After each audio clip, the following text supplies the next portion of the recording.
Soyez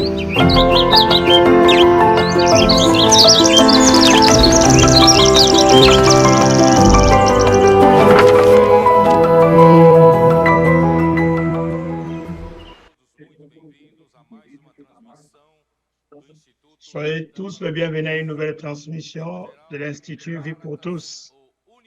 Thème général, Galates, l'unique évangile, l'évangile de Christ. Message 5, la fidélité de Paul à ce qui concerne la vérité de l'évangile. Lecture biblique, Galates chapitre 2, versets 1 à 14.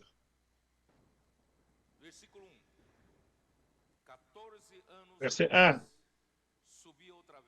14 ans après, j'ai monté de nouveau à Jérusalem avec Barnabas et aussi pris Tite avec moi. Au 18e verset du premier chapitre, là on dit, « 3 ans plus tard, j'ai monté à Jérusalem pour faire la connaissance de Céphas et j'ai demeuré 15 jours chez lui. Mais je n'ai vu aucun autre des apôtres, si ce n'est Jacques, le frère du Seigneur. Dans ce que je vous ai écrit, voici devant Dieu, je ne mens point. J'allais ensuite dans la contrée de la Syrie et de la Cilicie. Ceci est arrivé, ce qui est décrit ici au chapitre 1, verset 18. C'est arrivé dans Actes chapitre 9, versets 26 à 27. C'était justement après la conversion de Paul. Il était à Damas, prêchant la parole. Et en ce temps-là, il est allé même dans les régions de l'Arabie. Il est revenu à Damas. C'était dans cette période qu'il est apparu et il est allé jusqu'à Jérusalem. Dans sa première visite de Acte 9, il s'est rencontré avec Céphas et il a habité chez lui pendant 15 jours. Et il n'a pas vu autre apôtre, sinon Jacques, le frère du Seigneur.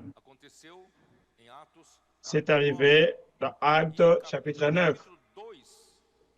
Et au chapitre 2, c'est une autre visite. 14 ans plus tard, il est allé encore à Jérusalem.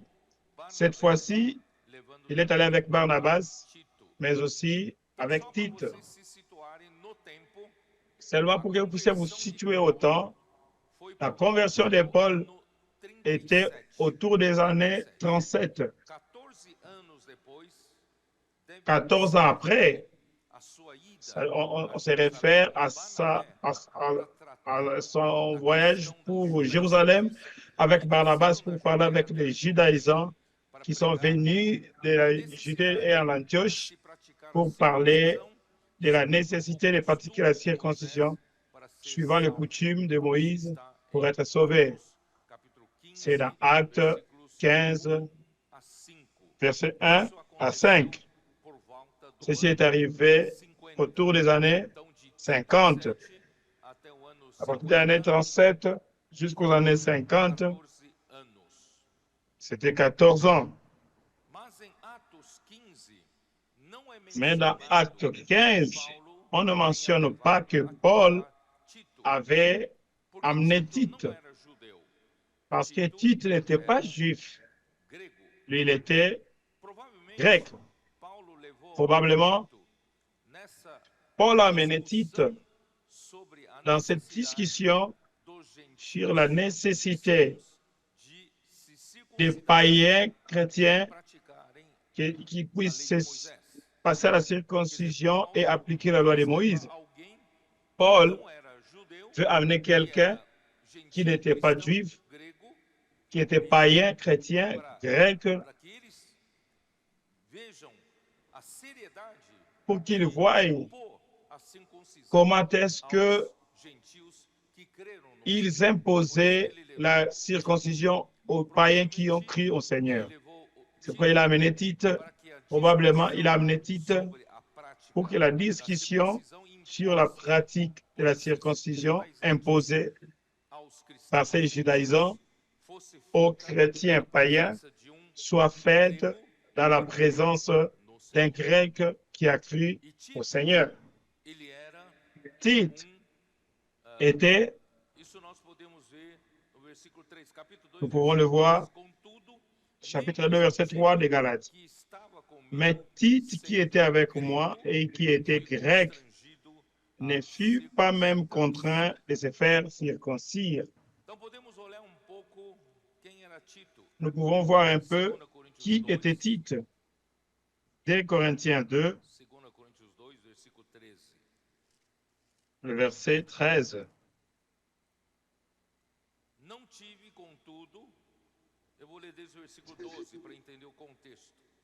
Je vais commencer au verset 12. Lorsque je suis arrivé à Troas pour prêcher l'évangile de Christ, quoique le Seigneur m'y ouvert une porte, je n'eus point de repos d'esprit parce que je ne trouvais pas Tite, mon frère. C'est pourquoi, ayant pris congé d'eux, je partis pour la Macédoine. C'est très intéressant, mes frères. Même Paul, qui était à Troas, une porte lui fut ouverte pour prêcher la parole, mais il n'était pas tranquille parce que Tite n'était pas encore venu. Il n'a pas trouvé son frère Tite et il a pris congé d'eux et parti pour la Macédoine. Alors encore dans 2 Corinthiens, chapitre 7, verset 6.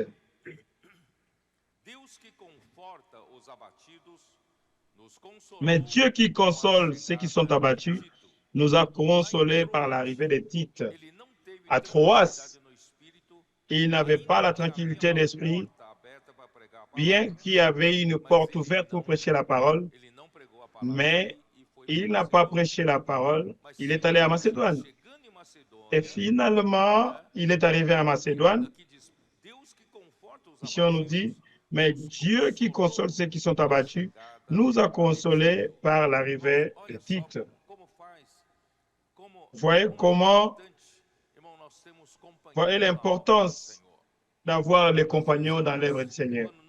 Parfois, mes frères, quand il n'y a pas de compagnons dans l'œuvre du Seigneur, nous n'avons pas de tranquillité.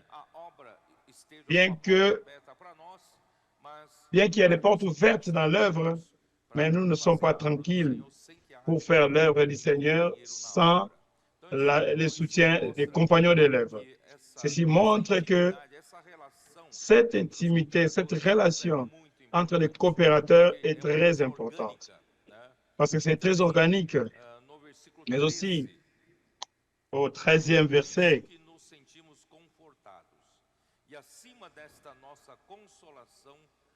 c'est pourquoi nous avons été consolés, mais outre notre consolation, nous avons été réjouis beaucoup plus encore par la joie de Tite, dont l'esprit a été tranquillisé par vous tous. Tite est venu pour consoler Paul, mais Paul peut aussi été conforté quand il a vu que Tite était heureux.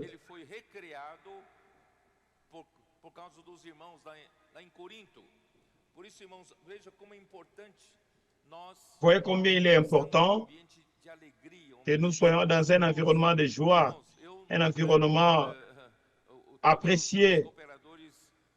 Tous les coopérateurs sont unanimes pour dire nous sommes en train de vivre un moment unique, inédit, comme on ne l'avait jamais vu avant. Et la relation entre les coopérateurs dans l'œuvre du Seigneur est une relation préférable. Nous avons des compagnons qui connaissent notre cœur, qui ont la complicité avec nous. Ils sont un avec ce que nous faisons parce que ce qui nous unit, ce qui nous apporte l'unité, ce qui nous apporte l'unanimité, c'est la parole que le Seigneur nous donne. Et le Seigneur nous donne beaucoup de joie dans le Seigneur. C'est impressionnant. Je ne sais pas pour vous, mais pour nous, moi, pendant la conférence, je prends une minute, même pas une seule minute. Il y a beaucoup de choses qui arrivent, beaucoup de choses. Et beaucoup de choses arrivent lors de communion des coopérateurs. C'est comme si nous sommes ici plus d'une semaine. Les choses avancent de manière rapide et intense. J'ai dit aux frères, mes frères, je ne sais pas si on pourra amener cette conférence pour 9 jours. Les choses marchent rapidement. Pour vous alléger un peu, nous avons eu une communion dans la soirée. Et quand nous avons parlé des investisseurs du royaume aujourd'hui, le Seigneur marche rapidement. Il a besoin des ressources pour son œuvre. Et les régions sont en train d'élever les investisseurs du royaume. On ne peut pas rabaisser la vitesse. Le Seigneur veut avancer.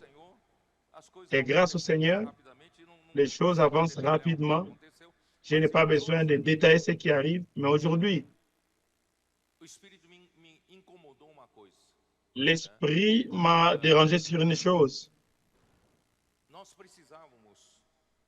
Nous avions besoin d'avoir un espace grand pour la communion des coopérateurs parce que les nombres augmentent et la salle est devenue petite. Ça fait beaucoup de temps que je voudrais, là au centre de convivence, je voudrais ajouter il y en a deux là-bas, je voudrais ajouter 2 autres niveaux. Et nous aurons une salle pour la communion des coopérateurs pour atteindre 600 personnes. Parce que quand nous avons construit 2 niveaux, là en bas, au rez-de-chaussée, il y aura 6 salles pour 200 personnes. Et ces salles peuvent être ouvertes de 200 à 400, même jusqu'à 600 de chaque salle. Alors, au deuxième niveau, il y aura un auditoire pour 1200 personnes. Ça fait beaucoup de temps qu'on voulait le faire. Mes frères, un de mes rêves que le Seigneur a réalisé pour nous, c'est l'air conditionné, les climatiseurs. Ici à l'Estancia,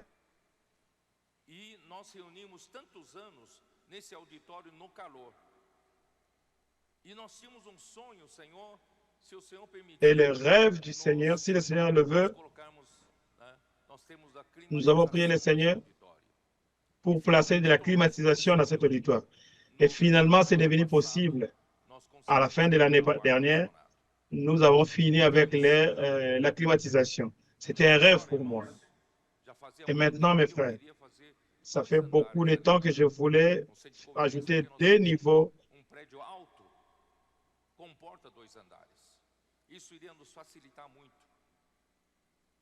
Pas beaucoup. Et aujourd'hui, dans la soirée, en conversant avec les coopérateurs, je ne sais pas si on va le faire pendant les 6 prochains mois. Pour vous, que pensez-vous? Je leur dis, ils m'ont dit, on va le faire. Je leur ai donné un défi que chaque région puisse réagir. Nos coopérateurs ont réagi en même instant. Nous allons produire cet argent et vous allez participer aussi. Chaque région, ils vont ramener des ressources dans 10 étapes et nous voulons construire l'utilisation de la prochaine conférence au mois de février. Avec les ressources que vous allez réunir et avec vos prières, je crois que mes frères, notre rêve va se réaliser. Ce sont des miracles qui arrivent les uns après les autres. Je suis comme quelqu'un qui rêve. C'est pourquoi, mes frères, ces jours, je ne me repose même pas. Ma vie est intense ici. Je vois le Seigneur qui travaille, que c'est merveilleux, mes frères. C'est pourquoi j'ai dit à un frère, je ne sais pas si je supporterai plus de 9 jours aujourd'hui. J'ai fait déjà 4 jours et demi. Je l'ai vécu de manière intense, comme jamais. L'Esprit a beaucoup avancé. Le Seigneur veut marcher rapidement.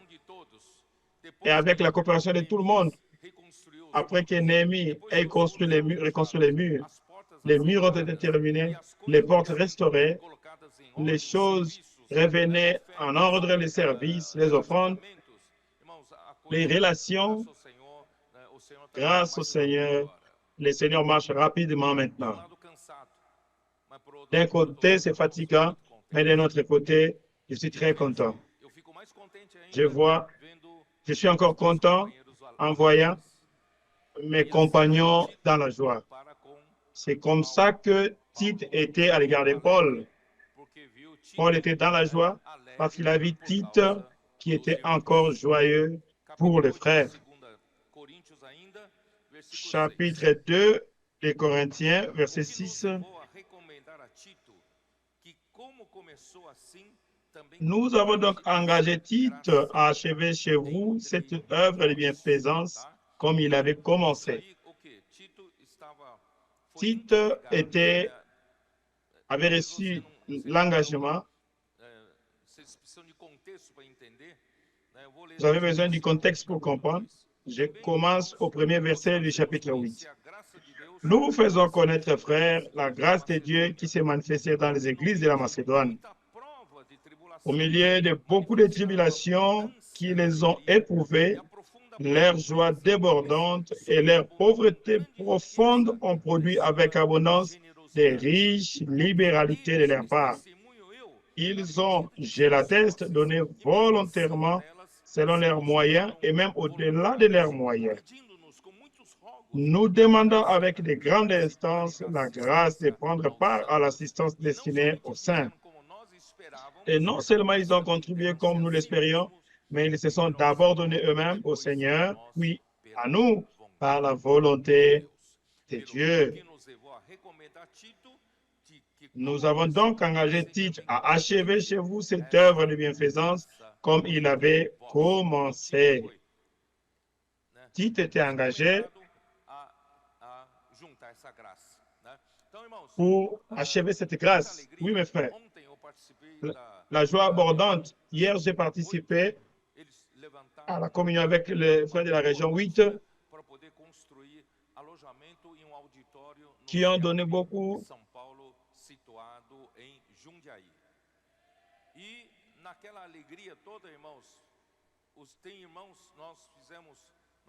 Nous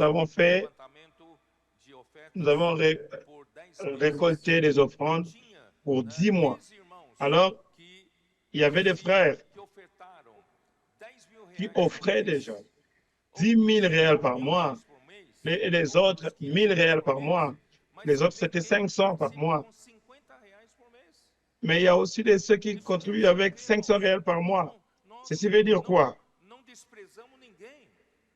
Nous ne méprisons personne. Les églises de la Macédoine étaient très pauvres, mais ils suppliaient Paul par l'amour de Dieu. Ne nous laisse pas, nous voulons participer. C'est pourquoi ce n'est pas une question de la quantité d'argent, mais c'est le cœur. Je n'ai pas 10 000 réals, mais j'ai 50 réals. J'ai 100 réals. Je peux participer. Oui, tu peux participer. Oui, mes frères.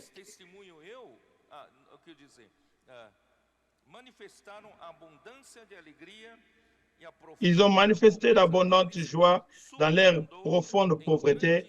Ils ont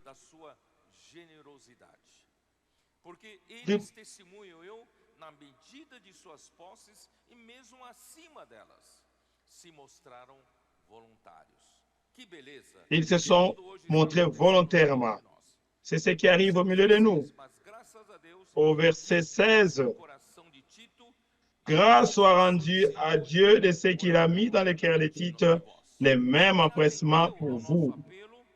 Car il a accueilli notre demande et c'est avec un nouveau zèle et de son plein gré qu'il part pour aller chez vous. Nous envoyons avec lui les frères dont la louange, en ce qui concerne l'Évangile, est répandue dans toutes les églises.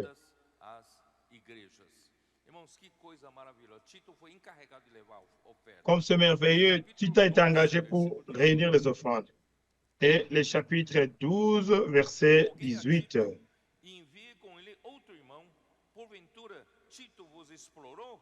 Acaso não temos andado no mesmo espírito? Não seguimos nas mesmas pisadas?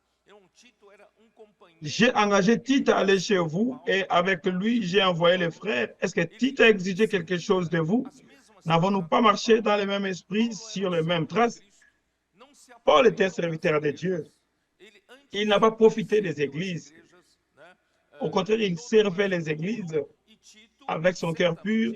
Et Tite aussi a suivi les mêmes exemples de Paul.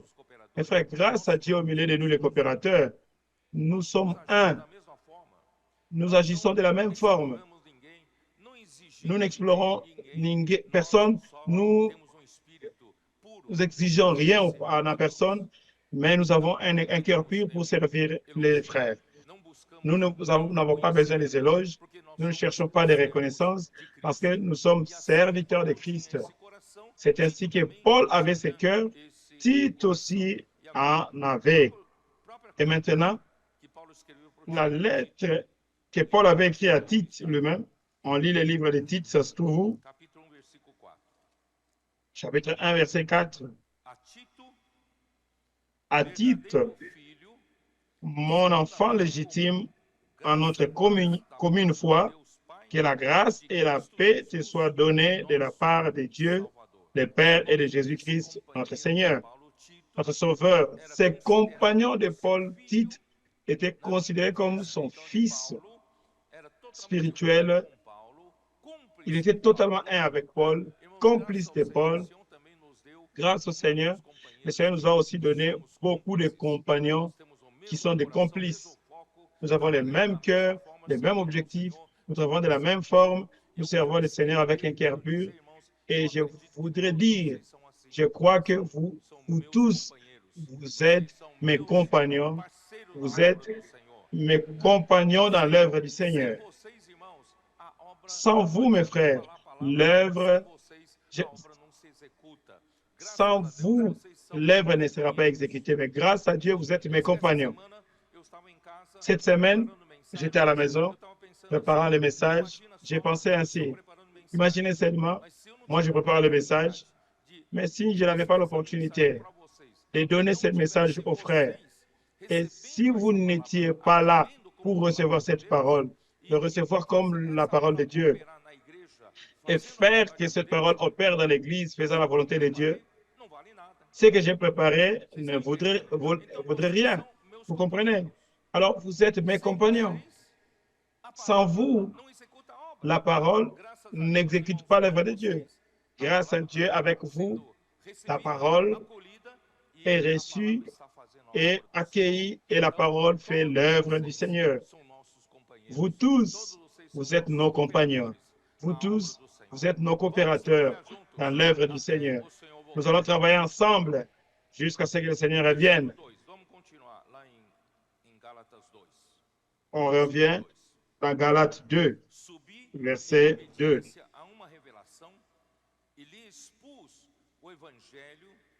Et ce fut d'après une révélation que j'y montais, je leur exposai l'évangile que je prêchais parmi les païens. Je l'exposais en particulier à ceux qui sont les plus considérés, afin de ne pas courir ou avoir couru en vain. Paul, il est monté à Jérusalem pour connaître les apôtres, les leaders de Jérusalem. Mais la première chose qu'il a faite, c'est d'aller exposer l'évangile qu'il prêchait au milieu des païens. Parce qu'il n'a pas reçu la charge de prêcher cet évangile auprès d'un homme. Aucun homme lui a enseigné ce qu'il devrait faire ou ce qu'il devrait parler. Mais c'était la révélation de Jésus-Christ qui est le contenu qu'il annonçait.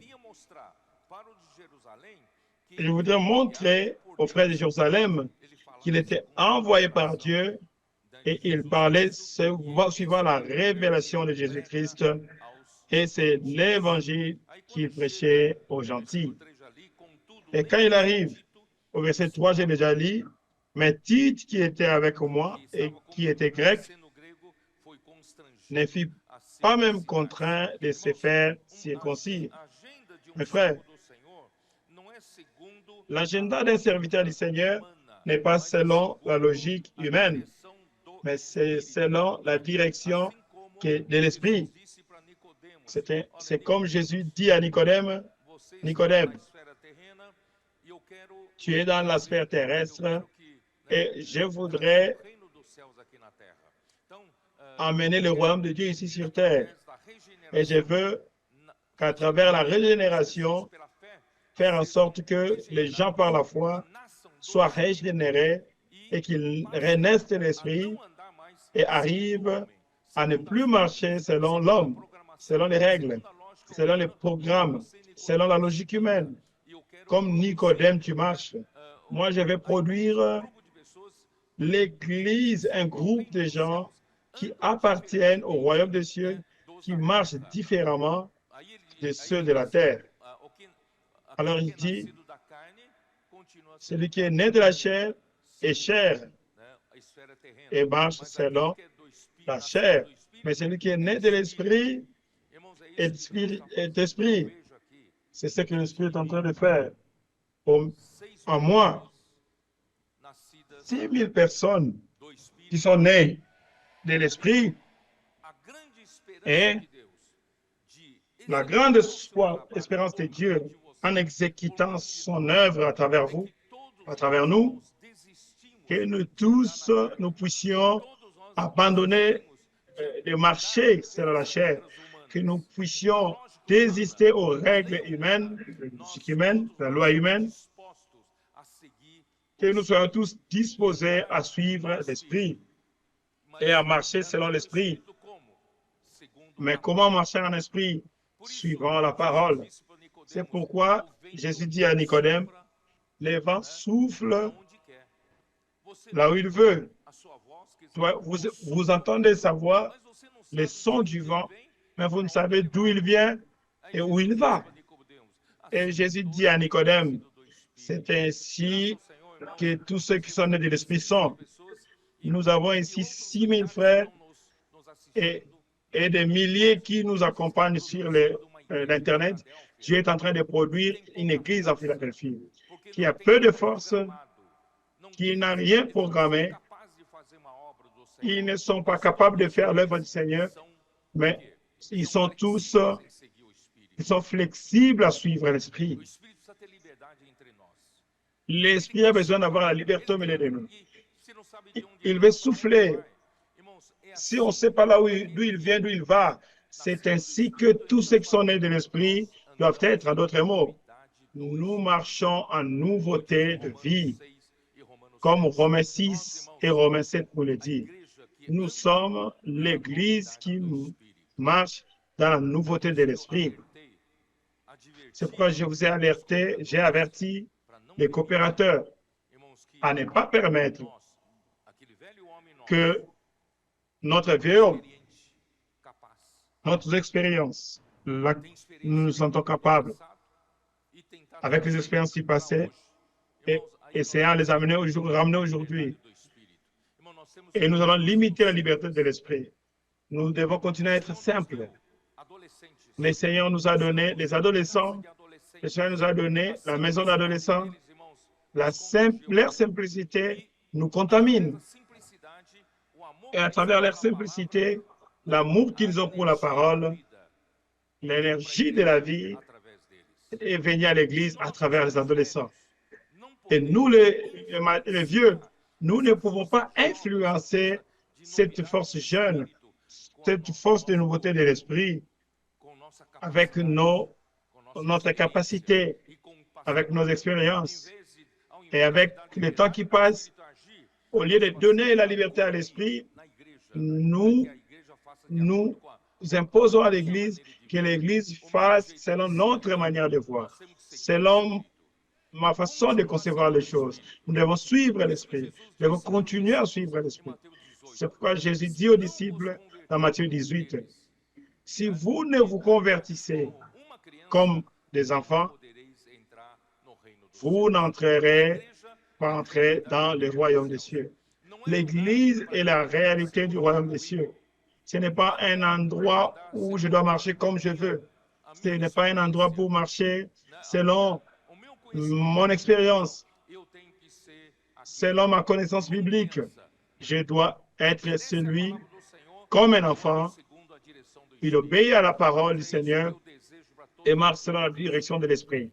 C'est ce que je désire pour toutes les églises. Je ne sais pas si vous comprenez ma préoccupation. Par exemple, à São Paulo, il y a beaucoup de temps dans le passé, un de nos amis s'est converti et c'était de manière très forte. Il est venu à vivre la vie de l'Église, il voulait servir, il était rempli de nouveautés de vie. Un jour, un autre frère qui a passé beaucoup de temps dans la vie de l'Église, il n'avait plus la nouveauté de l'esprit. Il a dit au frère, tu es animé, tu es encouragé parce que tu es un nouveau converti. Mais un jour, ce feu va s'éteindre. Vous comprenez ma préoccupation? Je ne veux pas que ce feu s'éteigne. Continuons à être simples. C'est pas ça? Parce que si c'est le contraire, si c'était un responsable d'une église, je ne laisse pas l'esprit de me renouveler, l'esprit me revitaliser pour devenir simple. Après un temps, je vais changer l'église selon moi. Les frères me comprennent ou non? Nous ne pouvons pas le faire. Nous allons vieillir l'église. Maintenons l'église dans la fraîcheur de vie, marchant dans la nouveauté de l'esprit, dans la nouveauté de vie. Au contraire, je dois apprendre à être simple, comme un adolescent, marcher selon l'esprit. Amen ou non? Les frères vieux, vous dites amen ou non?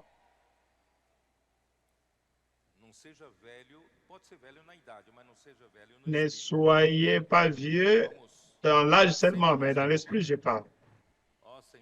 Renouvelons-nous toujours. Oh Seigneur Jésus. Alors, Paul a obéi à la direction de l'esprit. Il est allé à Jérusalem parce que il dit il est monté par révélation. Il a obéi à la direction de Dieu, de l'esprit. Il est allé à Jérusalem. Ce n'était pas pour demander l'autorisation aux apôtres de Jérusalem pour fonctionner au milieu des païens, non. Mais c'était pour exposer l'évangile qu'il a reçu de Jésus-Christ au moyen de la révélation. Et il annonçait fidèlement cet évangile. L'objectif de Paul en allant à Jérusalem, c'était d'avoir une communion avec les autres apôtres et de parler des judaïsants qui préjudiciaient les églises des païens, qui causaient beaucoup de problèmes, imposant la circoncision comme condition du salut éternel de Dieu. Dieu n'a pas imposé cette condition.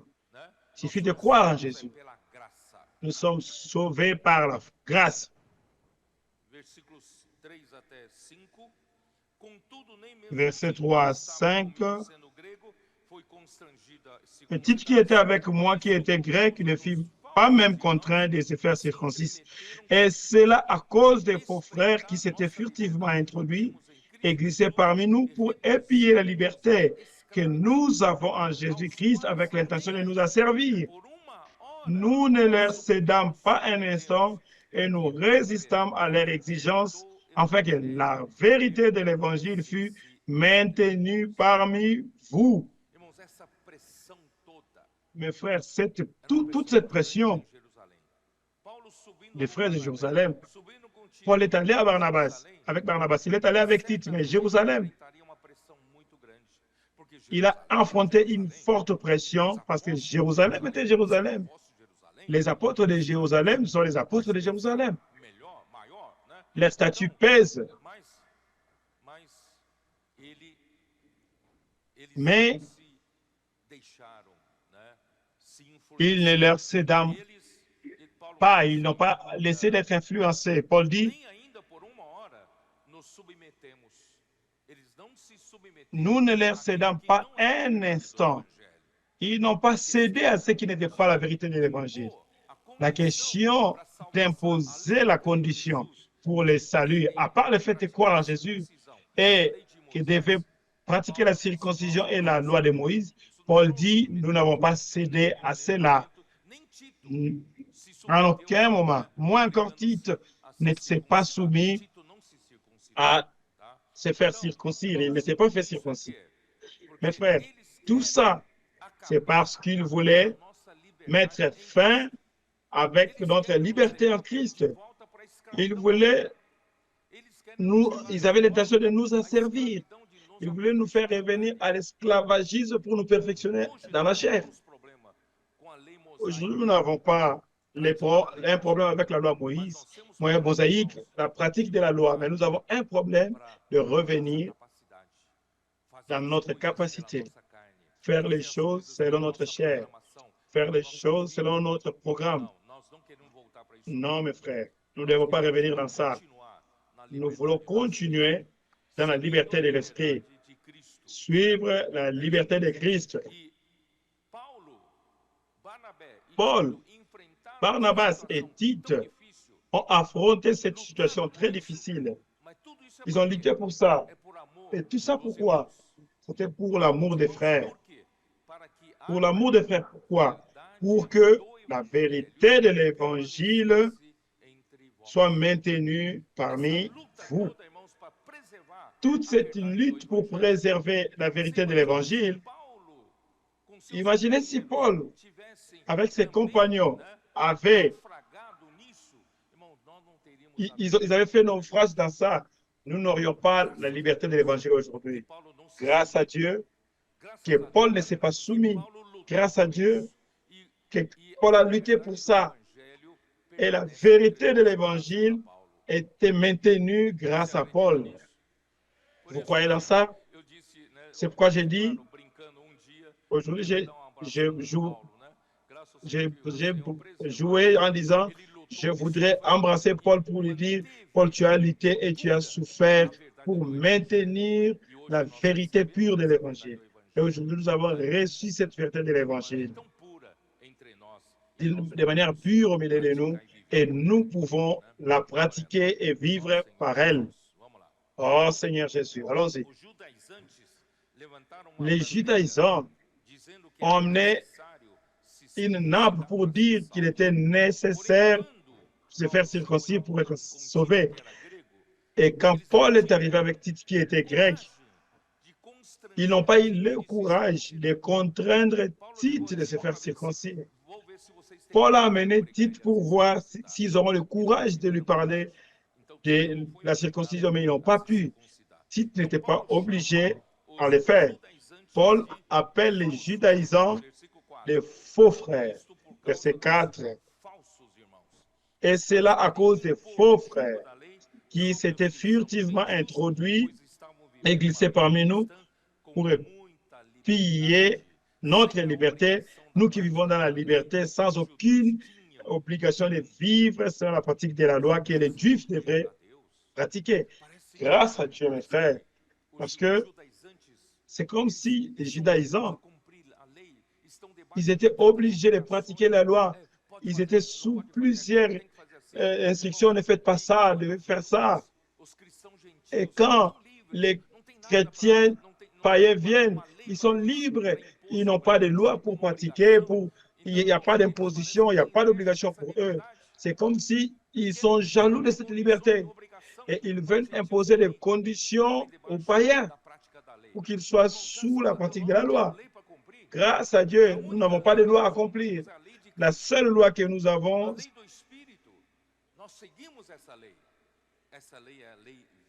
c'est une loi, c'est la loi vivante. Oh Seigneur Jésus. C'est pourquoi, mes frères, je vous ai déjà dit, je vais répéter, Romains 8, verset 3, ça nous montre pourquoi nous ne devons pas revenir à la loi. Pourquoi? Parce que la loi n'a aucune capacité pour dominer notre chair ou la vôtre. La loi est impuissante. La loi n'a aucun pouvoir pour dominer ma chair. C'est pourquoi le verset 3 de Romains 8 nous dit, car chose impossible à la loi, parce que la chair la rendait sans force. La loi devient la chair, la loi est impuissante. Après, il dit, car chose impossible à la loi, parce que la chair la rendait sans force. Dieu a condamné le péché dans la chair en envoyant à cause du péché son propre fils. La loi n'avait aucune possibilité. La chair. E capítulo 6, versículo 6 de Romanos. Ó Senhor Jesus. Sabendo isto, que foi crucificado com ele o nosso velho homem, para que o corpo do pecado seja destruído e não sirvamos o pecado como escravos. Se eu continuo vivendo no meu velho homem, irmãos, eu não tenho outra opção senão servir o pecado como escravo. Porque no velho homem há uma natureza pecaminosa que me leva Parce que le vieil homme a une nature de péché qui nous amène à pécher. Je n'arrive pas à me libérer de la chair. Ce n'est pas en pratiquant la loi que je vais me libérer du péché. Au contraire,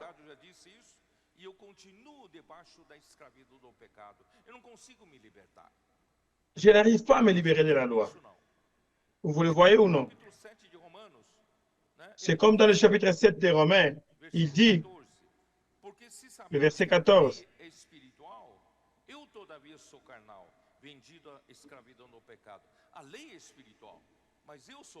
la loi est spirituelle, mais moi je suis charnel. Et la loi ne peut pas diriger ma chair. La loi ne peut pas me sauver. Parce que, car je ne sais pas ce que je fais, je ne fais point ce que je veux, et je fais ce que je hais. Imaginez, j'ai beaucoup pratiqué la loi. J'aime la loi, mais je n'arrive pas à la pratiquer. Verset 16. Or, si je fais ce que je ne veux pas, je reconnais par là que la loi est bonne. Et maintenant, ce n'est plus moi qui le fais, mais c'est le péché qui habite en moi.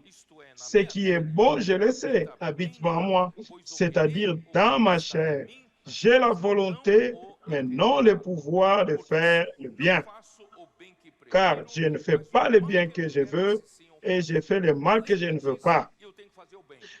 La loi me dit que je dois faire le bien et ne pas faire le mal.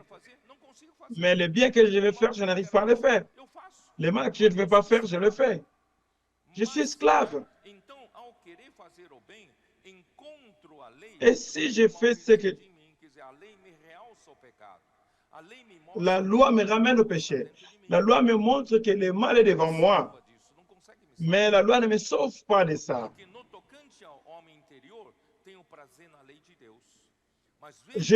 Dans mon homme intérieur, j'ai le plaisir dans la loi de Dieu. Mais je vois dans mes membres une autre loi qui lutte contre la loi de mon entendement, qui me rend captif de la loi du péché qui est dans mes membres. Je n'ai pas de sortie d'issue de secours. La pratique de la loi ne me laisse pas d'espace, ça m'angoisse au contraire. Je vais pratiquer la loi, je vais faire le bien, je vais plaire à Dieu, mais je n'arrive pas. Vous comprenez? C'est ça le désespoir de cet homme religieux. Et au verset 24, misérable que je suis misérable. Je n'arrive pas à faire le bien que je veux, mais le mal que je ne veux pas, je le fais. Dieu envoie la loi pour que je la pratique. Je sais ce que je dois faire le bien, mais le bien que je veux, je ne le fais pas. Le mal que je ne veux pas, c'est ce que je fais. Je suis misérable.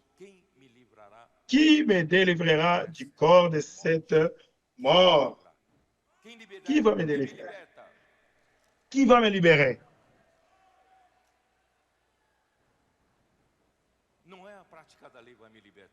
Ce n'est pas la pratique de la loi qui va me libérer. Alors, lis le chapitre 7 des Romains, les premiers versets. Je n'ai pas expliqué ces premiers versets. Verset 1. Ignorez-vous, frères, car je parle à des gens qui connaissent la loi, que la loi exerce son pouvoir sur l'homme aussi longtemps qu'il vit. Si je pratique la loi me domine toute ma vie. Ainsi, une femme mariée est liée par la loi à son mari tant qu'il est vivant. Mais si le mari meurt, elle est dégagée de la loi qui l'a liée à son mari. Vous comprenez ce que Paul dit ici? Il ne dit pas que vous devez rester veuve. Il ne dit pas que vous devez amener votre mari à la mort rapidement. Ici, il veut dire la seule manière que moi et toi pouvons nous libérer de cet esclavagisme du péché, de la loi, quand on n'arrive pas à faire le bien qu'on veut et on fait le mal qu'on ne veut pas, en vivant de cette manière misérable. Ça veut dire que je suis marié au vieux homme. Vous comprenez le sens de ce verset? Et quand je suis encore marié à mon vieux homme, je ne saurais pas me libérer du péché et de la loi.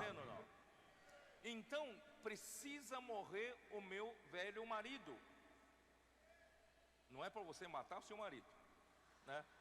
Mas esse velho marido, irmão meu, que me escraviza, é o meu velho homem. Vocês estão entendendo? O meu velho homem não me deixa viver livre dele, porque pela lei estou casado com ele. Mas se ele morrer, eu fico liberto. E como ele vai morrer? Como o velho homem vai morrer? Eu li Romanos 6,6. Como é que é Romanos 6,6? Sabendo isto, que foi crucificado com ele o nosso... Romains 6,6. Nous le savons que notre vieux homme a été crucifié avec lui. Le vieux homme est mort. Si le vieux homme est mort avec Christ, moi je suis libre. Il y a une seule manière de me libérer de la loi du péché, de l'esclavagisme du péché, de la loi elle-même. C'est faire mourir mon vieux homme. Et mon vieux homme qui meurt, je peux me marier avec un autre. C'est quoi l'autre avec qui je vais me marier? C'est avec Christ. Vous avez compris ou non? Je vais lire maintenant pour vous. Romains 6.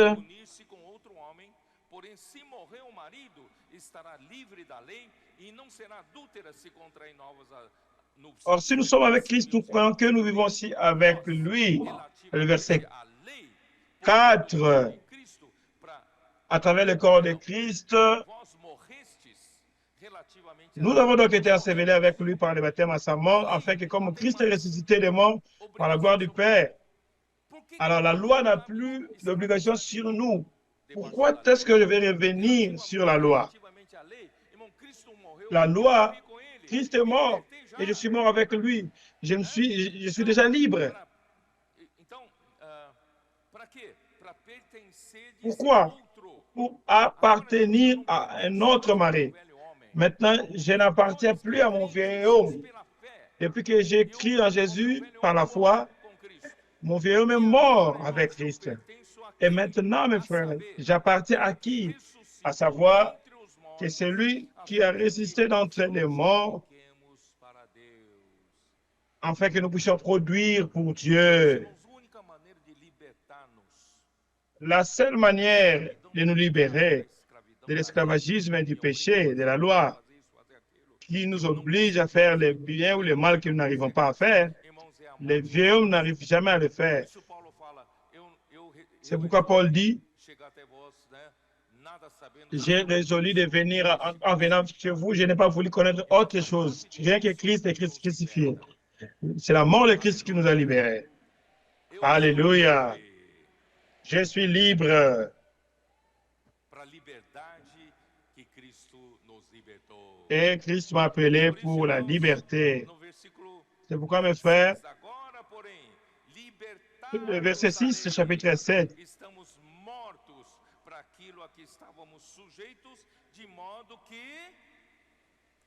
Mais maintenant, nous avons été dégagés de la loi, étant morts à cette loi sous laquelle nous étions retenus, de sorte que nous servons dans un esprit nouveau et non selon la lettre qui a vieilli.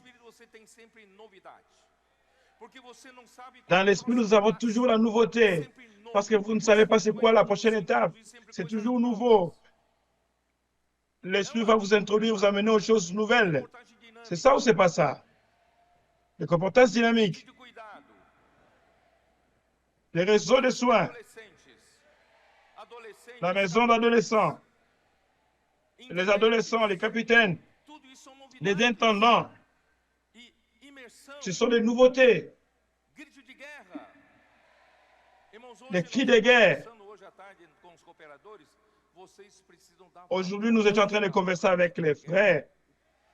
On doit accorder de la valeur aux cris de guerre. Est-ce que vous saviez qu'il y a des adultes qui pensaient que les cris de guerre, ce sont les trucs des enfants? Vous ne savez pas le travail qu'une grande équipe a fait pour avoir ces cris de guerre entre vos mains pendant la semaine. Parfois, ça prend 8 heures pour former un cri de guerre. Une grande équipe. Pour que vous ayez accès, nos cris de guerre aujourd'hui n'est pas une chose superficielle. Nos cris de guerre aujourd'hui ont un contenu profond. Les cris de guerre de la parole de la semaine, les cris de guerre nous aident à inculquer la parole de la semaine. Mes frères, c'est merveilleux. Je pense que nous devons apprendre à faire les cris de guerre. Les réunions de l'Église, ou même seuls dans les véhicules, dans les maisons, avec les enfants, faisons plus de cris de guerre, parce que ces cris de guerre seront nous aident à inculquer la parole de la semaine dans notre cœur. Oh Seigneur Jésus.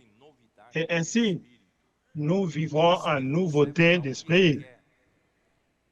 L'Esprit nous amène où il veut. Aujourd'hui, les frères sont allés pour manger dans la ville et à leur sortie, ils ont vu une dame là et ils lui ont demandé, on peut prier pour toi? La dame a dit oui, vous pouvez prier. Et du coup, cette dame était touchée par le Seigneur, l'immersion, et grâce au Seigneur, elle est venue jusqu'ici, elle est avec nous dans cette conférence. L'autre frère a dit, si je ne dis pas comme tu l'as dit, excuse-moi, il a vu quelqu'un qui descendait d'un vélo et l'Esprit lui a dit, tu dois prier pour cet homme. Lui qui a avancé sur son vélo, il est surpris et il s'arrête, il accepte et cette personne est avec nous. Tout ça, la chair ne peut pas le faire. La lettre ne peut pas le faire. La loi ne peut pas le faire. Et vous, dans votre vélo, vous ne pouvez pas le faire. C'est seulement celui qui marche en nouveauté de vie, d'esprit. Parce que la lettre est caduque. Qu'est-ce qui est caduque? La lettre caduque veut dire quoi? Ce sont les mêmes choses. Pardonnez-moi de dire, parfois, nous devenons vieux et nous devenons caduques. Quand une chose devient vieillisse, ça devient caduque. Moi, je ne veux pas devenir caduque. Toujours parler de la même chose, répétant la même chose. C'est comme ça que la loi est. La loi est caduque. Si nous marchons dans l'esprit, c'est toujours nouveau. Marchons en nouveauté d'esprit. Oh Seigneur Jésus.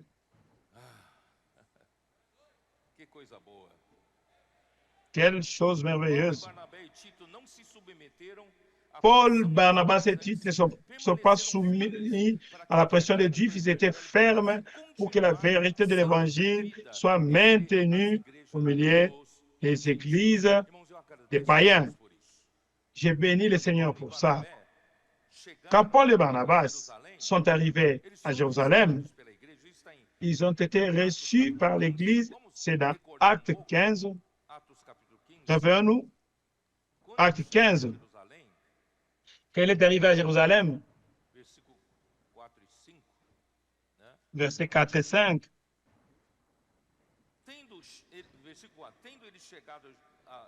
Verset 4. Arrivé à Jérusalem, ils furent reçus par l'Église, les apôtres et les anciens, et ils racontèrent tout ce que Dieu avait fait avec eux.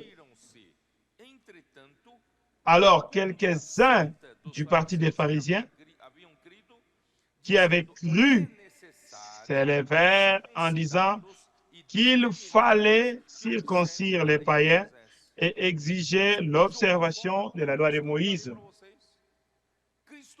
Ils ont tous jeté tout ce que je viens de vous dire ici. Christ est mort pour nous libérer. Et il peut nous ramener dans la servitude de ces obligations de la loi. Mes frères, un véritable serviteur de Dieu ne cède pas à la pression pour préserver la vérité de l'Évangile. Nous ne pouvons pas céder à la pression. Il ne peut pas être diplomatique, ce serviteur de Dieu. Il ne peut pas être ouvert, tolérant en ce qui concerne la vérité de l'Évangile. En ce qui concerne la vérité de l'Évangile, nous devons être fermes. Parce qu'il doit être strict, que c'est le Seigneur qui lui a envoyé. Il ne fait pas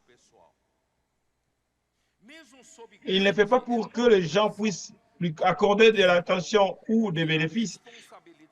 Malgré sous la grande pression, Paul n'a pas cédé parce que sa responsabilité était très grande. Il a lutté pour que la vérité de l'Évangile demeure au milieu des païens. Est-ce que vous saviez, beaucoup d'années dans le passé, en Césarée de Philippe, ici, je pense que plusieurs d'entre vous ne le savent pas, l'église à São Paulo a un endroit qu'on appelle Césarée de Philippe. Au mois de mai, nous aurons une réunion de coopérateurs là-bas. C'est très bon. L'auditoire est là en haut. C'est bien fait en bois. C'est 150 tonnes de tôle là. Et devant, il y a comme un deck. C'est comme au ciel. C'est suspendu au ciel là-bas. Très tôt matin, j'allais là-bas pour prier. Je me voyais seulement moi devant le Seigneur. C'est très bon cet endroit.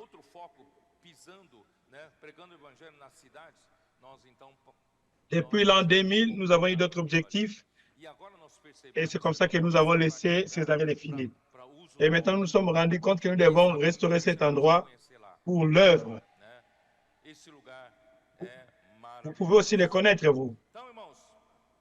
C'est merveilleux cet endroit. Alors, mes frères, oh Seigneur Jésus, c'est dans cet endroit que dans beaucoup d'années dans le passé, malheureusement, certains ont commencé, certains de l'extérieur, ont commencé à accuser le frère Dong pour le fait qu'il y avait la nourriture quotidienne imprimée et ses autres frères voulaient que le frère Dong arrête d'imprimer la nourriture quotidienne. Et moi, j'étais préoccupé, j'ai dit, c'est simple cette parole que j'ai reçue, je rumine, et aux églises. Et cette parole est enregistrée et transformée en nourriture quotidienne. Mais il y avait la pression de ses frères qui ont essayé pour que le frère Dong arrête avec la nourriture quotidienne. Frère, c'était forte cette pression. Vous n'avez aucune idée. Je parle de cette énorme pression. Il est arrivé un moment, j'ai vu que le frère Dong était sous la pression et je devrais être ferme. J'ai dit à ses frères, frères, arrêter. não podemos parar de imprimir alimento Nous ne diário. pouvons pas arrêter d'imprimer les nourritures quotidiennes parce que Igrejas da América do Sul les églises d'Amérique du Sud dépendent de la nourriture quotidienne pour suivre dans la vie, survivre dans la vie de l'Église. C'est la parole qui nous unit et qui nous donne la direction. C'est cette parole. Et si vous faites la pression sur Frère Dong, arrêtez d'imprimer la nourriture quotidienne, je vais vous dire, je leur ai dit ceci, je vais vous dire, qui d'entre vous a le courage d'assumer la responsabilité du préjudice qui sera fait à toutes les églises à l'absence de la nourriture quotidienne? Qui aura le courage d'assumer ce préjudice devant Dieu? Alors, ils sont restés la bouche bée. C'est ainsi que nous avons préservé la nourriture quotidienne. Dans le cas contraire, il n'y aura plus de nourriture quotidienne. Et il y a eu d'autres pressions. Même nos visites dans d'autres pays, nous avons souffert de beaucoup de pressions. Mais mes frères, nous devons demeurer fermes. En ce qui concerne la vérité de l'Évangile, nous devons être fermes. Allons-y. Le verset 6. Chapitre 2, verset 6.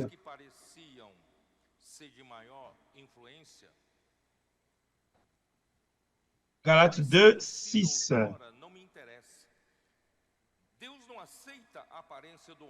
Ceux qui sont les plus considérés, quelques-uns aient été jadis, cela n'importe pas. Ils avaient la statue des apôtres de Jérusalem qui ont marché avec Jésus, les 12 apôtres. C'est de cela que j'ai dit, cela ne m'importe pas. Dieu ne fait point exception de personne. Verset 7. Au contraire, voyant que l'évangile m'avait été confié pour les incirconcis, comme à Pierre pour les circoncis. Car celui qui a fait de Pierre l'apôtre des circoncis a aussi fait de moi apôtre des païens. Et a connu la grâce qui m'avait été accordée, Jacques, Céphas et Jean, qui sont regardés comme des colonnes, me donnèrent à moi et à Barnabas la main d'association afin que nous allassions nous vers les païens et vers les circoncis. Ils nous recommandèrent seulement de nous souvenir des pauvres, que ce que j'ai bien eu soin de faire. Ce n'est pas le point central. Alors, je vais faire, vous me donnez de le faire, je vais le faire. Alors, mes frères, les leaders de Jérusalem n'avaient rien enseigné à Paul. Au contraire, le ministère que Paul a reçu auprès de Dieu était de compléter la révélation de Dieu dans le Nouveau Testament. Ce verset se trouve où? Nos adolescents. Où se trouve ce verset? Vous ne savez pas? Je l'ai déjà dit plusieurs fois. Colossiens 1, 25. Vous vous souvenez de ça? Colossiens 1, 25. Je commence au verset 24.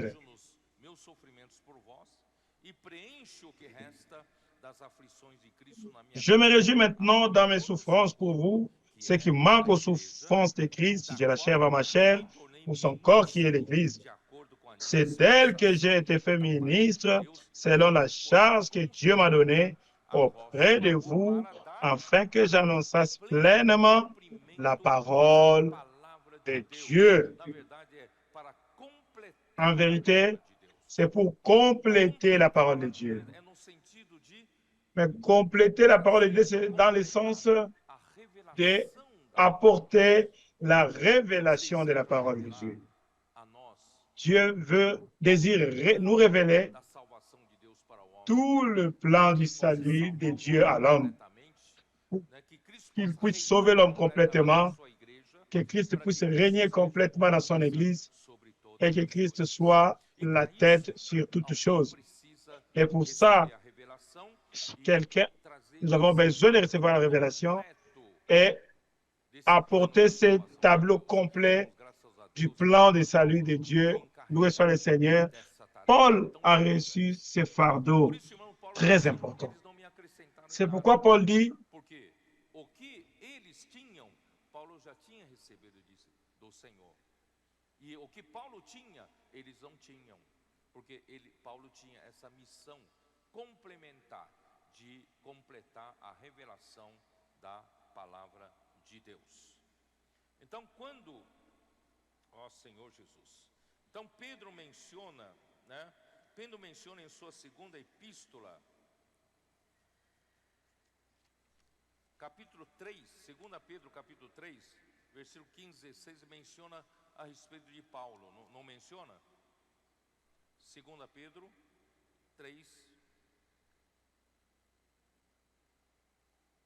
2 Pedro 3, versículos 15 e 16. E tendes por salvação a longanimidade de nosso Senhor, como igualmente o nosso amado irmão Paulo vos escreveu, segundo a sabedoria que lhe foi dada. 2 Pierre 3, 15. Falar acerca destes assuntos, como de fato costuma fazer em todas as suas epístolas. Seigneur Jésus, c'est ce qu'il fait dans toutes les lettres où il parle de ces choses dans lesquelles il y a des points difficiles à comprendre, dont les personnes ignorantes et mal affermies tordent les sens comme celui des autres écritures pour leur propre ruine. Alors, mes frères, l'apôtre Pierre aussi reconnaît que Dieu a donné une grande révélation à Paul. Et lui a écrit selon la sagesse que Dieu lui a donnée. Il parle de ces éléments comme il a l'habitude d'en parler dans toutes ses épîtres sur les choses difficiles à comprendre. Il s'agit de la révélation. Les ignorants, les faux maîtres, les judaïsants tordent le sens, comme celui des autres écritures. Pierre reconnaissait que les écritures de Paul faisaient partie des écritures. C'est ça ou c'est pas ça? C'est ce qui est écrit ici. Alors, mes frères, quand Pierre a écrit ses épîtres, la première lettre, c'était autour des années 64 et la deuxième autour des années 67. On parle de 14 ans ou 17 ans après de la réunion en Jérusalem des Actes 15. Ceci est arrivé dans l'an 50. Et 14 à 17 ans, Paul a écrit ces deux lettres. Il note clairement que Pierre n'était plus à Jérusalem. Parce que les chrétiens juifs qui dépendaient de la pratique de la circoncision et de la loi de Moïse avaient fait de Jacques leur leader. Et Pierre n'avait plus d'espace à Jérusalem. Parce que personne n'avait de l'amour.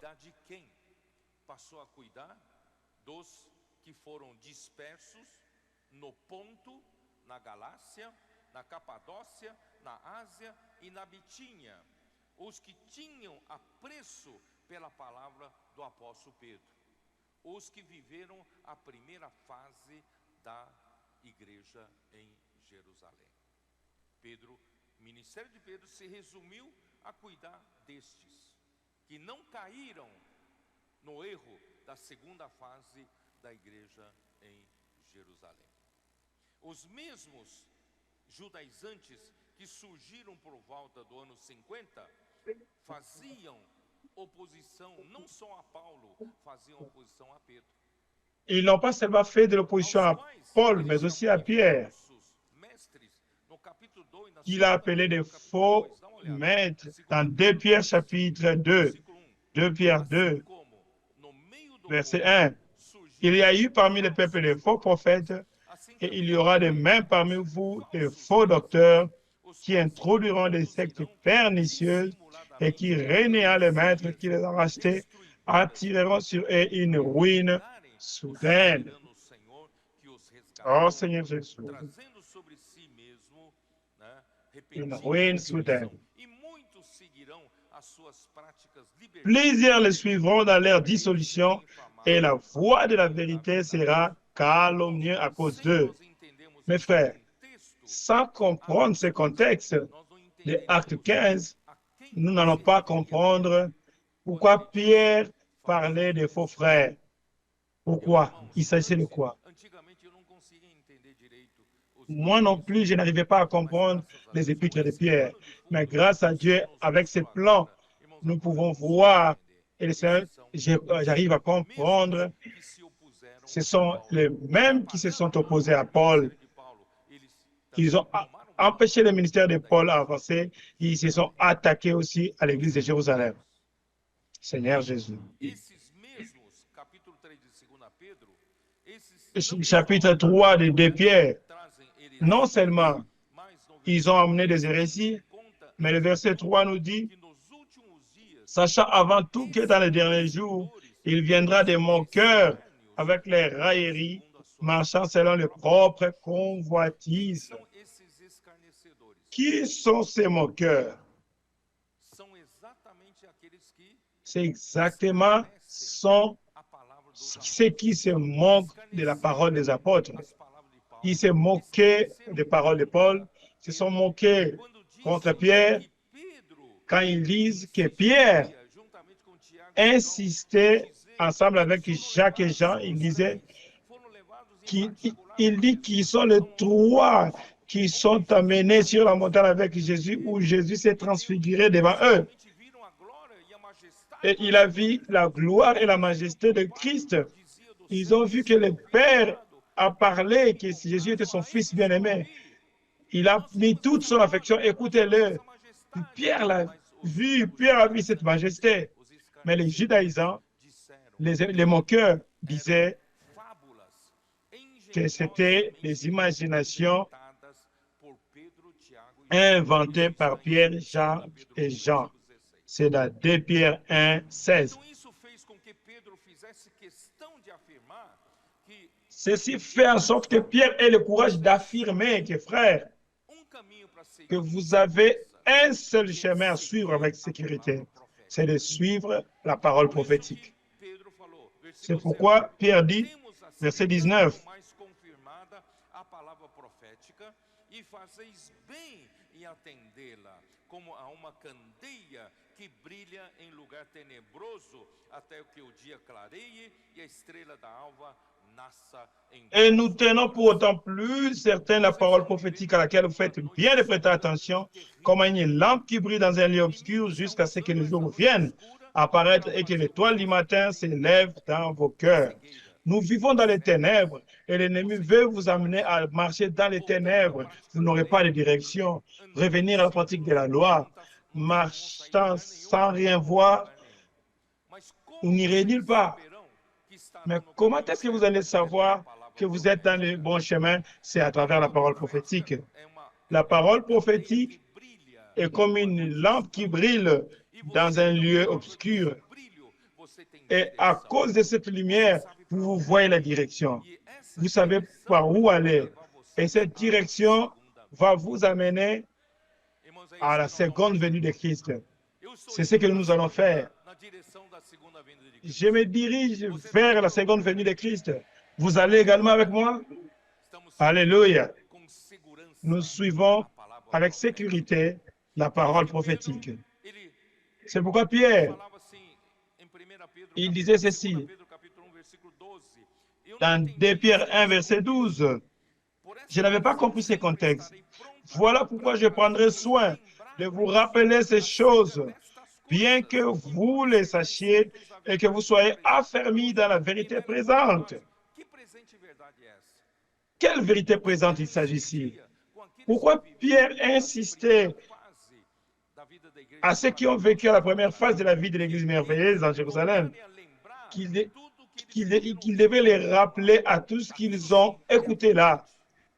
Et c'était ça la vérité qui était présente en eux. Ils devraient continuer à suivre cette vérité et confirmer dans cette vérité. Pourquoi? Parce que dans la deuxième étape de la vie de l'Église à Jérusalem, tout a détérioré. Ils ne se sont pas seulement détériorés, ils sont devenus la source d'une opposition à l'œuvre de Dieu. C'est pourquoi Pierre, dans le chapitre 3 de 2 Pierre, le premier verset, il dit la même chose. Le premier et le deuxième. Voici déjà, bien-aimés, la seconde lettre que je vous écris dans l'une et dans l'autre. Je cherche à éveiller par des avertissements votre saine intelligence. Quel souvenir il passe ici? Pourquoi Pierre parle des souvenirs? C'est justement la parole que Dieu donnait à travers les apôtres, les enseignements des apôtres, qui est d'après Acte 15 a disparu. Pierre a dit, je veux vous rappeler de ces choses du passé. Suivez ces chemins, suivez la parole prophétique. Oh Seigneur Jésus.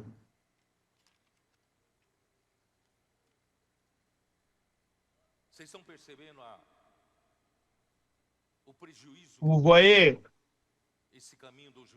le préjudice qu'apportent les chemins des judaïsants, les apôtres de Jérusalem sont venus avec l'évangile de la circoncision qu'ils ont confié.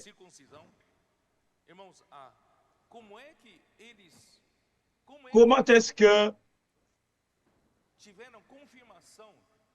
ils avaient la confirmation de ce que Paul réellement avait un ministère pour les incirconcis? La confirmation d'un ministère vient par les miracles, les signes et les prodiges que Dieu lui-même réalise au moyen de ses apôtres. J'ai déjà lu dans Acte 2, 22. Je l'ai lu plusieurs fois, mais je vais le souligner.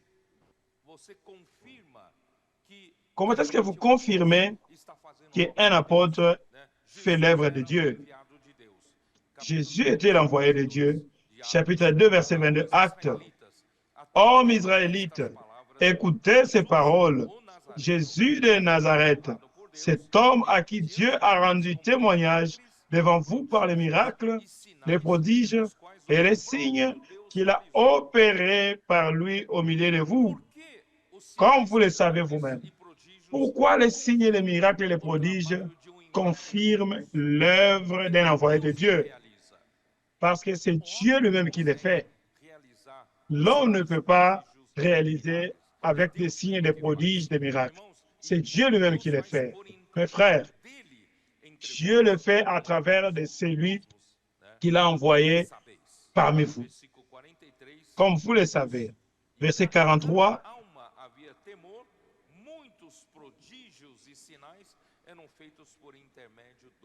la crainte s'emparait de chacun et il se faisait beaucoup de prodiges et de miracles par les apôtres. Au début de la vie de l'Église à Jérusalem, il y avait la preuve et la confirmation de ce qu'ils étaient apôtres, de véritables apôtres faisant l'œuvre de Dieu. La parole qu'un envoyé prêche, je l'ai déjà lu. On va revenir dans 1 Corinthiens 2, versets 4 et 5. Ma prédication et ma parole ne consistent pas dans des langages persuasifs de sagesse humaine, mais sur la démonstration d'esprit et de puissance. Si une parole est remplie de connaissances, si une parole est seulement des serments des hommes, des discours de connaissances bibliques, des études théologiques, il n'y a aucune démonstration d'esprit et de la puissance. Mais si une parole vient de Dieu, cette parole a l'esprit et la puissance. Cette parole, quand vous l'écoutez, ça brille dans votre cœur. Les deux disciples qui allaient sur le chemin de Maús, Jésus leur est apparu, ils n'ont pas reconnu qu'il était Jésus. Et Jésus les expliquait sur Ésaïe, et ils n'ont pas reconnu Jésus.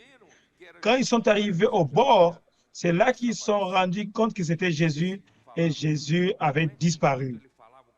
Ils ont dû Ce n'est pas quand il parlait, n'est-ce pas, nos cœurs brillaient, nos cœurs brillaient au-dedans de nous. Quand la parole vient de Dieu, ça sort avec l'esprit, ça sort avec la puissance, ça brille dans notre cœur. Oh Seigneur Jésus. Alors quand Dieu appelle un apôtre, lui-même opère efficacement, lui. C'est pourquoi, mes frères, ce n'est pas par la capacité humaine. Dans le Nouveau Testament, Dieu utilise son esprit pour opérer dans son œuvre. Il utilise l'homme qu'il a choisi comme un vase, comme un canal pur qui permet à son esprit d'avoir la liberté de réaliser son œuvre, sa volonté. Paul décrit qu'un serviteur de Dieu ne se confie pas à soi-même. Confier dans la chair, c'est confier à soi.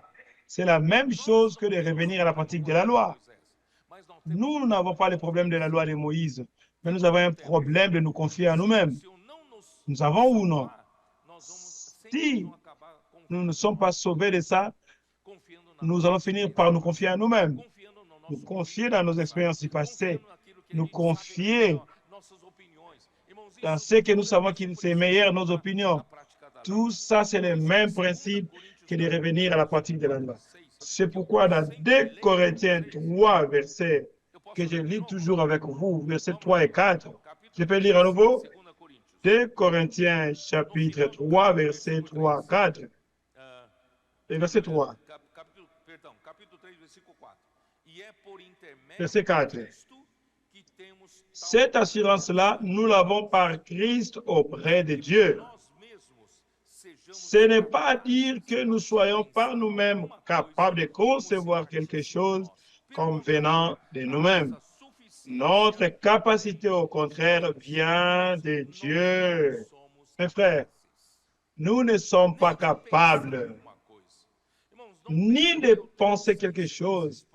Ne pense pas que j'ai encore 6 mois, j'ai un programme de ces 6 prochains mois. Non. L'homme n'a même pas la possibilité de concevoir quelque chose, moins encore de planifier l'œuvre de Dieu. L'œuvre de Dieu, c'est Dieu lui-même qui le fait. Et c'est Dieu qui projette pour que nous puissions accomplir son œuvre. C'est pourquoi, mes frères, je vais suivre quoi? Je vais suivre la révélation de la parole. La direction à prendre, c'est la parole. Je ne sais pas ce que le Seigneur va faire d'ici peu. Nous devons donner la liberté à l'esprit. Je ne dois pas me confier dans ma capacité. Je ne me confie pas dans mes expériences. Au contraire, ma capacité vient de Dieu, qui nous donne la capacité d'être ministre d'une nouvelle alliance. Cette nouvelle alliance n'est pas dans la lettre, n'est pas pour revenir à la lettre de la loi de Moïse.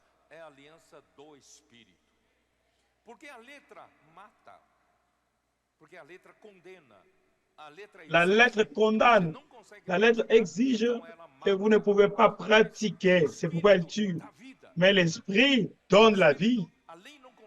L'esprit, la loi ne donne pas la vie, mais l'esprit donne la vie. Que c'est merveilleux. Et le chapitre 4, verset 7, Paul dit, nous portons ce trésor dans des vases de terre, afin que cette grande puissance soit attribuée à Dieu et non pas à nous. Dieu n'a pas besoin de former des hommes puissants. Parce que quand Lucifer était créé, il était créé avec le sceau de la perfection. Il a la capacité plus que n'importe quel homme. Il était capable en tout. Il était très beau. Il était parfait, plus que nous tous. Il était puissant, mais il a fini par tomber. Dieu n'a pas créé l'homme pour être le plus puissant. Dieu a créé l'homme avec la capacité de recevoir le puissant. Le puissant n'est pas un homme. Le puissant, c'est Dieu lui-même. C'est pourquoi nous devons reconnaître notre incapacité et nous confier non pas à nous, mais nous confier en Dieu qui a la puissance pour faire son œuvre. Oh Seigneur Jésus. On y va. Versets 9 et 10. estenderam a mim, a Paulo e a Barnabé, a destra de comunhão, a fim de que nós fôssemos para os gentios e eles para a circuncisão. Et ayant reconnu la grâce qui m'avait été accordée, Jacques, ces frères gens qui sont regardés comme des colonnes, me donnèrent à moi et à Barnabas la main d'association afin que nous allassions, nous, vers les païens et vers les circoncis. Galates 2, 9. On voit que Jacques, Pierre et Jean ont reconnu que Paul et Barnabas avaient le ministère pour les païens et ils ont donné leur main d'association. Ils ont reconnu l'apostolat de Paul. Vous comprenez, mes frères? Ils l'ont reconnu. C'est très intéressant, mes frères. Très intéressant. C'est très significatif que Paul place Jacques en premier lieu. C'est Jacques ici n'était pas l'apôtre Jacques qui était mort par Hérode, tué par Hérode. Mais c'est Jacques ici, c'est le frère de Jésus. Ici, ça démontre que Jacques, déjà dans Acte 15, avait pris le leadership. Il n'était pas apôtre au début. Alors, quand il a mentionné les apôtres, Pierre, quand il parlait des apôtres, il mettait les noms de Pierre avant. Mais ici, Paul place le nom de Jacques. Ceci démontre que Jacques est devenu le leader principal de Jérusalem et c'est confirmé dans Acte 15, 13 à 21. Ce n'était pas Pierre qui a donné la parole de la conclusion, mais oui, c'était Jacques qui a donné la décision finale. Qui a donné la parole de conclusion, c'est Jacques. Ceci montre que Jacques dirigeait déjà. Ceci indique que Pierre perdait de l'espace suivant la pression de ceux qui étaient de la circoncision et des sectes des pharisiens qui avaient cru et qu'ils étaient en faveur de la pratique de la circoncision et de l'observation de la loi de Moïse dans l'Église. Jacques était préféré par ses leaders, par manque de fermeté de Pierre. Il a perdu le leadership de Jérusalem et s'est passé à Jacques. Peu de gens parlent de ça. Nous allons terminer au verset, à partir du 11e verset à 14. Galates 2, 11 à 14. Mais lorsque Céphas vint à Antioche, je lui résistais en face parce qu'il était répréhensible.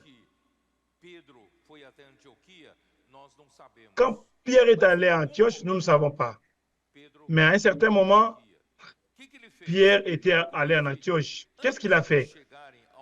En effet, avant l'arrivée de quelques envoyés par Jacques, il mangeait avec les païens. Il mangeait, il buvait avec les païens sans problème. Mais quand quelqu'un lui a dit que les frères de Jérusalem arrivent, que Jacques a envoyé, Pierre s'est retiré. Ici, on dit, avant l'arrivée de quelques personnes envoyées par Jacques, il mangeait avec les païens. Et quand il fut venu, il s'esquivait et s'était à l'écart par crainte des circoncis. Ceci démontre le manque de fermeté de Pierre. Dans l'œuvre du Seigneur, nous devons être fermes en ce qui concerne la vérité de l'Évangile. Nous devons lutter pour cela. Ici, on dit, avec lui, les autres Juifs usèrent aussi des dissimulations, en sorte que Barnabas même fut entraîné par leur hypocrisie. En vérité, mes frères, Pierre a dit dans la réunion des Actes,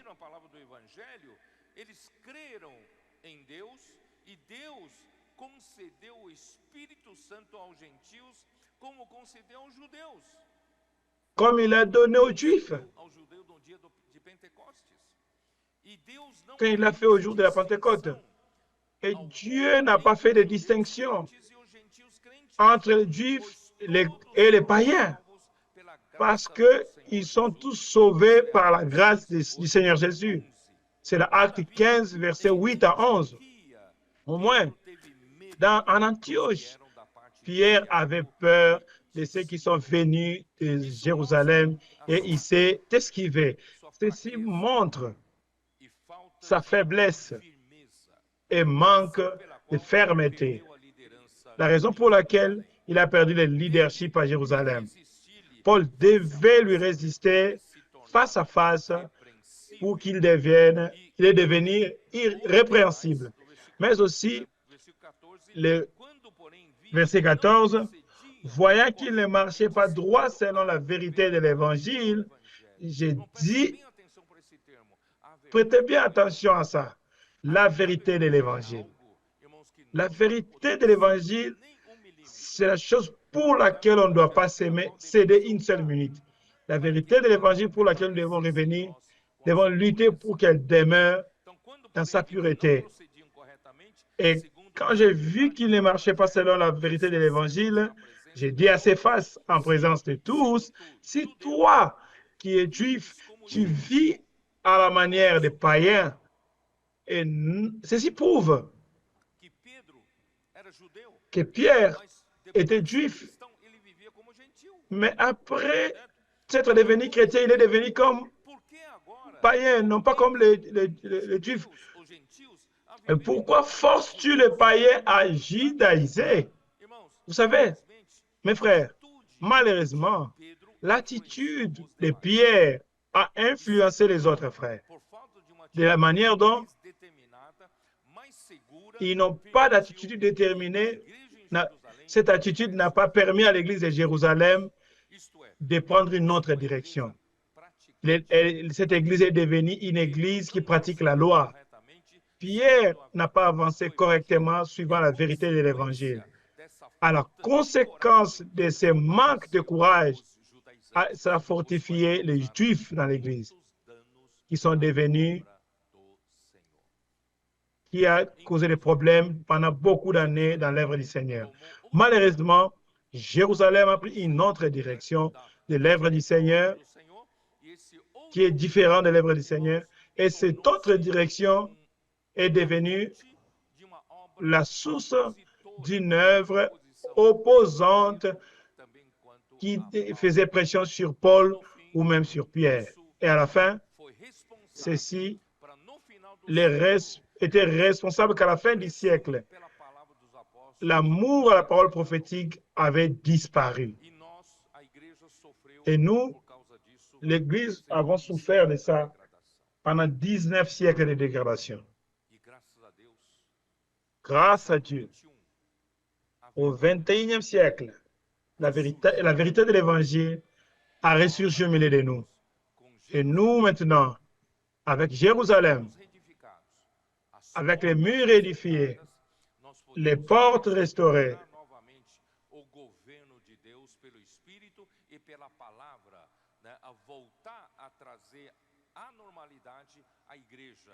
toda a cidade de Jerusalém. Irmãos, graças ao Senhor, o Senhor finalmente encontra finalement trouvé un lieu adéquat pour qu'il puisse exécuter son œuvre. Et nous sommes ici pour faire la volonté du Seigneur jusqu'à ce qu'il vienne. La parole prophétique nous amènera jusqu'à ce que l'étoile du matin naîtra dans nos cœurs. C'est pour ça que je lutte. Je me fatigue pour cela.